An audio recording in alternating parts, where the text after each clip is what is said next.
dia, amados irmãos. É um privilégio para mim poder estar compartilhando com vocês mais uma lição da Escola Bíblica Dominical. E eu gostaria de começar agradecendo à irmã Esté pelo precioso convite que me foi feito. E hoje nós vamos estar estudando a lição de número 10, intitulada Mordomia Cristã. Essa lição, ela começa com um versículo, uma passagem bíblica bem interessante, que se encontra em 2 Reis, capítulo 20, versículo 1, que diz assim: Naquele tempo, Ezequias ficou doente e quase morreu. O profeta Isaías, filho de Amós, foi visitá-lo e lhe disse: Assim diz o Senhor, põe em ordem sua casa, pois você vai morrer e não se recuperará. Talvez você esteja pensando, poxa, mas que versículo para começar a falar sobre mordomia, mas eu acho bem propício. Deixa eu só falar um pouco sobre o contexto. Nesse início do capítulo, ele vai falar sobre a doença do rei Ezequias, que é comentada aqui, uma doença mortal.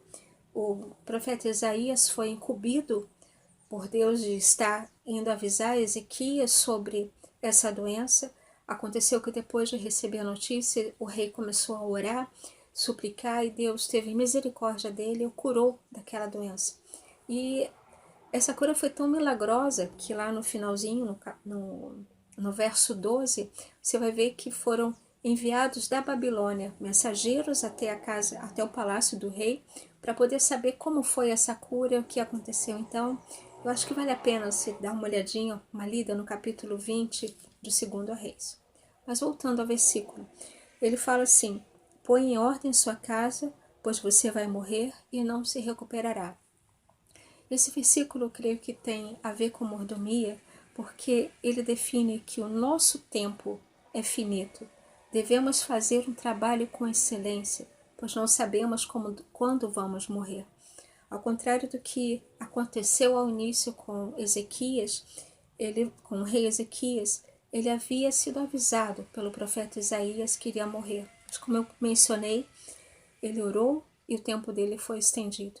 Então nós não sabemos quando vamos morrer, o que vai acontecer conosco amanhã. Sabemos que hoje temos um trabalho a ser feito. E essa palavra mordomia, ela, ao contrário do que possa vir da nossa mente ao início, ela não fala de direitos, não é sobre aquele que tem a mordomia de receber favores de Deus, tem o privilégio de estar sendo cuidado com todas as bênçãos de Deus. Mas a mordomia cristã fala de dever, o dever de cristão, de cuidar daquilo que Deus coloca em suas mãos. A palavra mordomia, ela tem no seu sentido original, tanto no Novo Testamento quanto no Velho Testamento, o sentido de administrar os bens alheios, administrar a casa. Então, aí você vê que é interessante. Você tem o dever de administrar aquilo que não é seu. Você tem o dever de administrar uma casa. Exemplos de mordomo que talvez você vai entender bastante. O primeiro administrador foi Adão. Lá em Gênesis a gente vai ver um pouco sobre isso, que Deus, depois que ele criou Adão, botou Adão no jardim para ele administrar, para ele cuidar daquele jardim. Um outro mordomo bem conhecido é Eliezer, o mordomo de Abraão, quando Abraão mandou ele buscar uma noiva para o seu filho. E nós temos também um outro ainda mais conhecido, que é o José do Egito, que foi administrador, tanto na casa de Potifar quanto na casa de Faraó. Então você vê que administrar é cuidar, mas cuidar daquilo que não é seu. A lição, ela inicia no capítulo 1, no primeiro ponto, dizendo princípios básicos da mordomia. E quando nós vamos estudar sobre isso, nós vamos ver que o princípio básico é você entender que aquilo que está em suas mãos para você cuidar não é seu. Tudo aquilo que você tem para fazer, a sua família, a sua vida, os seus bens, não é seu. É Deus quem colocou nas suas mãos para você administrar. Mas esse é o primeiro princípio. O mordomo, ele administra aquilo que não é seu. E um dia ele estará prestando conta daquilo. Quando eu estava estudando essa parte, eu lembrei muito do episódio que eu vi no Sítio do Pica-Pau Amarelo. Na primeira versão, quem tem mais dos seus 45, 50 deve lembrar um pouco mais essa primeira versão do Sítio do Pica-Pau. E num desses episódios, o Zé Carneiro, ele é deixado como administrador do sítio. E eu lembro que o Zé Carneiro, ele passava todo o sítio falando: eu sou administrador, administrador, administrador. E ele fazia muita coisa. Ele humilhava, ele reclamava, ele se botava, até a voz dele mudou, porque ele se achava o administrador, o dono do sítio. Até que eles conseguiram trazer a Dona Benta de volta, e quando ela chegou no sítio, ela deu uma boa chamada no Zé Carneiro e endireitou tudo aquilo que ele tinha feito de errado. Ela colocou tudo em ordem. E quando a gente vê isso, é importante lembrar que às vezes nós fazemos um pouco igual ao Zé Carneiro. Eu sou o administrador, eu sou o dono, eu sou o tal.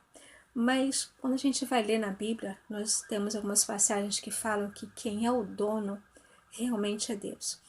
Em Salmos 24, versículo 1 e 2, diz assim: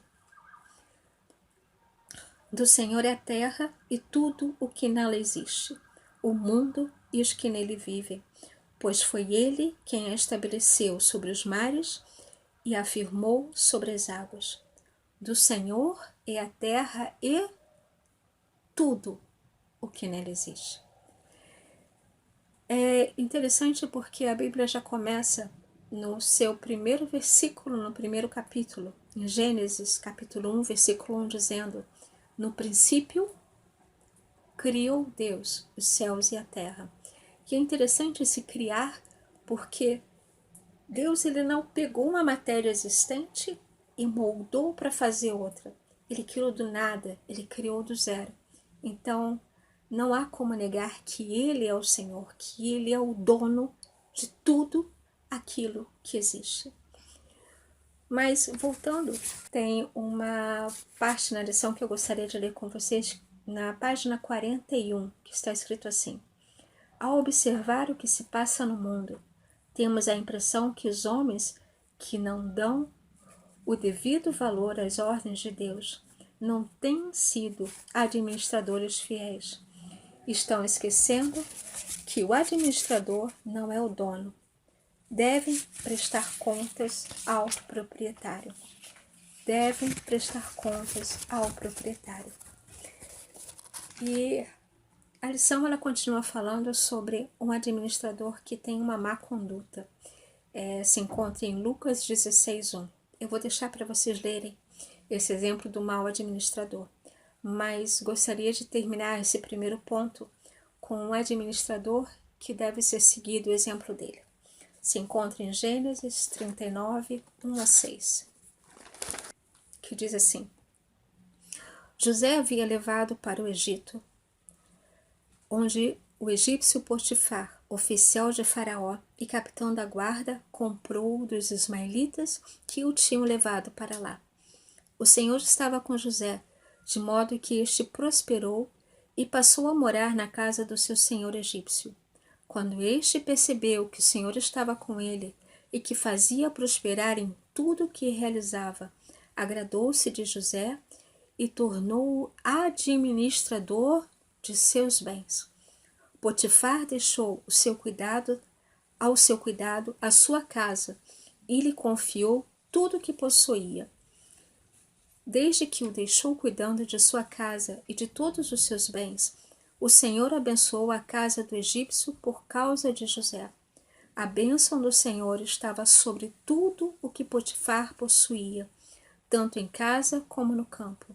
Assim, deixou ele aos cuidados de José tudo o que possuía, e não se preocupava com coisa alguma, exceto com sua própria comida.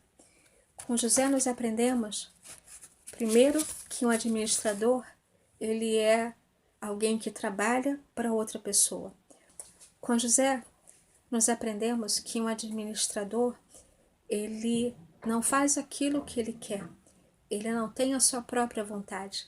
Ele tem o dever de administrar aquilo que é colocado em suas mãos. No caso de José, tudo o que Potifar tinha havia sido colocado nas mãos dele. Com José nós aprendemos que o administrador, o mordomo, ele deve ser fiel a Deus. Aprendemos que o mordomo, ele abençoa as vidas.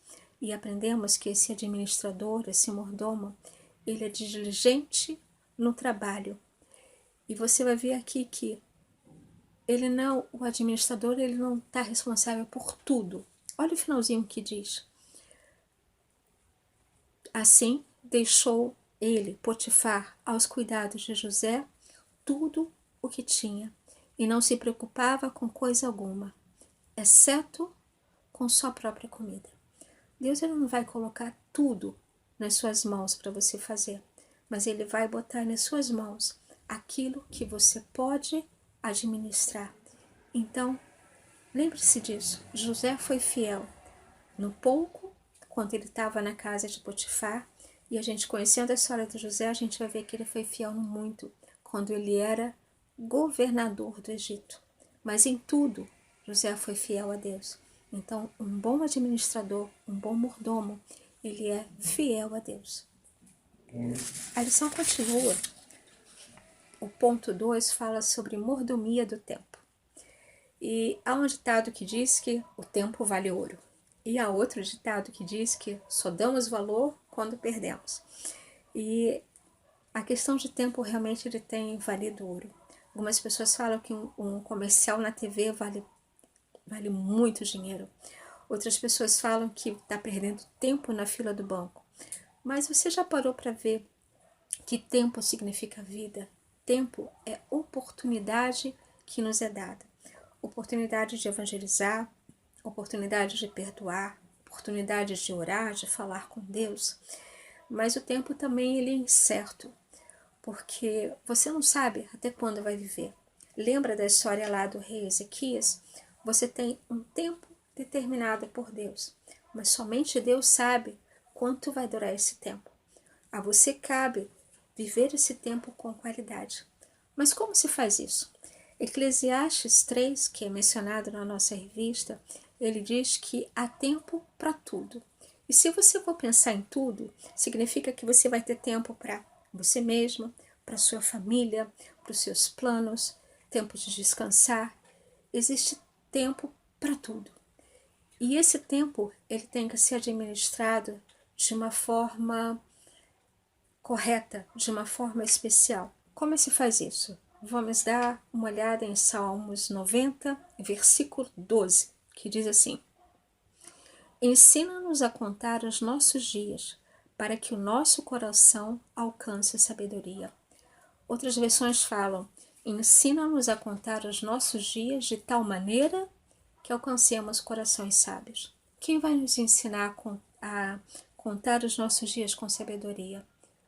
Deus. E é interessante porque quando nós pensamos no tempo, o tempo nos ajuda a ter a sabedoria, o tempo nos ajuda a termos a paciência, o tempo nos ajuda a termos a experiência, mas o tempo nos é dado por Deus. E precisamos saber que é Deus quem nos dá a vida. Vou dar uma olhadinha em Tiago 4, 13 a 17, que eu acho bem interessante quando falo sobre isso. Diz assim: Ouçam agora vocês que dizem: hoje ou amanhã iremos para esta ou aquela cidade, passaremos um ano ali, faremos negócios e ganharemos dinheiro. Vocês nem sabem o que acontecerá amanhã. Que é a sua vida? Vocês são como neblina que aparece por um pouco de tempo e depois se dissipa. Em vez disso, deveriam dizer: se o Senhor quiser, viveremos e faremos isto ou aquilo. Agora, porém, vocês se vangloriam das suas pretensões. Toda vanglória como esta é maligna. Portanto, pensem nisso. Quem sabe que deve fazer o bem e não faz, comete pecado. É interessante que aqui em Tiago fala o que é a sua vida. Hoje somos como neblina que hoje existe e amanhã não existe mais. Mas ele também fala que aquele que sabe fazer o bem e não faz, comete pecado. Então, viva o seu tempo, o tempo que Deus lhe tem dado, o seu tempo de vida, de uma maneira sábia. Viva o seu tempo de vida de uma maneira que faça a diferença. Lembre-se que o tempo que você tem aqui é muito limitado, mas que Cristo, Ele morreu por nós para nos dar uma vida eterna e abundância junto de Deus. Então lembre-se de entregar o seu caminho ao Senhor. Confia nele e Ele vai ensinar você a contar o seu tempo de maneira sábia. A nossa lição continua. No tópico 3, ela tem o título de Mordomia dos Talentos. Mateus 25, 14 a 30 fala dos talentos que foram recebidos. Um recebeu 1, outro recebeu 2, outro 3, outro 4, outro 5, até 10 talentos. Mas no final o que é interessante porque fala que o Senhor vai voltar e cobrar daqueles trabalhadores. O que você fez com o talento que você recebeu? O que você fez com o talento que você recebeu? E eles vão de prestar conta daquilo que foi feito. Isso me lembra a passagem que está em Mateus 9, 35 a 38. Aonde esse talento deve ser usado? Jesus ia passando por todas as cidades e povoados, ensinando nas sinagogas, pregando as boas novas do reino e curando todas as enfermidades e doenças. Ao ver as multidões, teve grande compaixão dela, porque estavam aflitas e desamparadas, como ovelhas sem pastor. Então disse aos seus discípulos: a colheita é grande, mas os trabalhadores são poucos. Peçam, pois, ao Senhor da colheita que envie trabalhadores para a sua colheita. Você já parou para pensar que você está num local onde precisa ser feita uma colheita, onde precisa de trabalhadores, e talvez você seja aquele trabalhador essencial que está sendo necessitado para fazer a obra? Uma coisa simples como o que a gente está fazendo agora. Eu não consigo fazer sozinha aquilo que está sendo apresentado para vocês na escola dominical. O meu talento é apertar o botão da tecnologia. Eu preciso da ajuda dos meus filhos, da minha filha, para poder estar ajustando a câmera, colocando a luz, editando o vídeo. E ninguém consegue fazer nada sozinho, mas nós precisamos aprender a trabalhar no reino. E eu queria deixar um exemplo para vocês de alguém que me marcou muito. É o pastor Gunther Krieger e sua esposa Wanda. O pastor Gunther, eu ouvi falar sobre ele há muitos anos atrás, quando eu estava fazendo o Iber, logo nos meus primeiros anos lá. E o que contava-se era que ele era um homem de muito talento, bem instruído, e que tinha um chamado para trabalhar com os índios. E o que me chamou muita atenção é que ele chegava lá e ele tinha que aprender a língua desses índios, porque o propósito dele era traduzir o Novo Testamento para a língua deles. E como ele fazia isso? Ele parava e ficava capinando junto com eles, E quem já pegou numa enxada, aquelas enxadas antigas, vai ver que a mão fica toda lanhada, uns calos assim, aqueles que costumam ver alguma coisa na roça, você vê que fica todo lanhado. Então esse missionário bem preparado foi para lá com a sua esposa, para estar capinando, para poder aprender a língua daquele povo, para levar as boas novas para ele, para levar o evangelho. E assim fez. O pastor Krieger, ele conseguiu traduzir o Novo Testamento, terminou, parou por aí? Não. Ele foi traduzir o Velho Testamento. E ele já está há mais de 60 anos como missionário. 60 anos trabalhando. E eu acho que se nós tivéssemos a oportunidade de perguntar a ele, faria de novo? Eu creio que a resposta seria sim. Faria com mais afinco, faria com mais desvelo. Isso é receber um talento e ser usado. Aqui diz: rogai ao Senhor da seara que mande trabalhadores para a sua seara. Rogai a Deus, o que você pode fazer? qual a mordomia que você pode fazer com seu talento para a honra e glória do reino de Deus. Ponto 4. Mordomia do corpo e do sustento. O cuidado físico, ele tem sido bastante difundido. Eu acho que não existe aquele que não sabe da necessidade de ter uma boa alimentação, de praticar exercícios físicos. Nós moramos em locais onde nós temos bastante ciclovias, temos lugares para andar, para passear.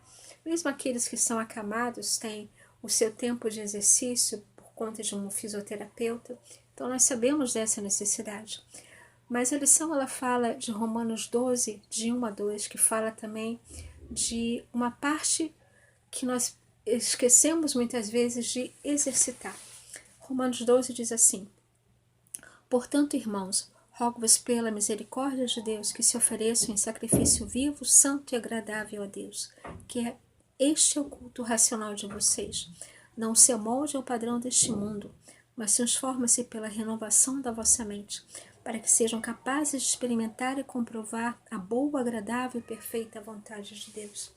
Às vezes nós nos esquecemos e estamos usando o nosso corpo e o nosso sustento para nos amoldarmos aos padrões desse mundo. E Romanos 12, ele fala no versículo 2 justamente isso. Não se amolde ao padrão desse mundo, mas transforme-se pela renovação da vossa mente. E como a nossa mente é transformada? Através do entendimento, do estudo da palavra de Deus, através do contato com a palavra de Deus, através da oração. E, finalmente, estamos quase acabando. Chegamos ao tópico de número 5, que fala mordomia dos bens e dos dízimos. Essa mordomia, eu creio que seja a que é mais difundida. Todos nós sabemos da importância de contribuirmos financeiramente, de estarmos devolvendo a Deus aquilo que Ele nos dá. É muito importante entendermos isso, que Deus ele é o dono do ouro e da prata. A lição começa citando Lucas 12, 15 a 21, que fala sobre o apego das riquezas. Ele vai citando sobre um jovem que tinha muitas riquezas, ele não conseguia deixar essas riquezas de lado. Em Malaquias, que também é citado na nossa lição, fala da importância de trazermos o dízimo à casa do Senhor, para que a casa do Senhor tenha mantimento. Eu gostaria de terminar com o exemplo de 2 contribuintes. O primeiro é um exemplo que nós não devemos seguir, mas devemos prestar atenção para não fazermos igual. E o segundo é um exemplo que o próprio Jesus elogiou. O primeiro é uma história muito conhecida de Ananias e Safira. Para você entender o contexto da história deles, eu sugiro que você leia Atos capítulo 4, do versículo 34 ao 36, porque vai falar sobre como era a igreja primitiva, que eles tinham tudo em comum, eles vendiam suas propriedades e repartiam. E, dentro disso, o versículo 36 do capítulo 4, ele vai dizendo que José, um levita de Chipre, a quem os apóstolos deram o nome de Barnabé, que significa encorajador, vendeu um campo que possuía, trouxe o dinheiro e o colocou aos pés dos apóstolos. E o capítulo 5 começa: um homem chamado Ananias, com Safira, sua mulher, também vendeu uma propriedade. Ele reteve parte do dinheiro para si, sabendo-o disto também a sua esposa. E o restante levou e colocou aos pés dos apóstolos. Então aqui você já começa a ver a diferença.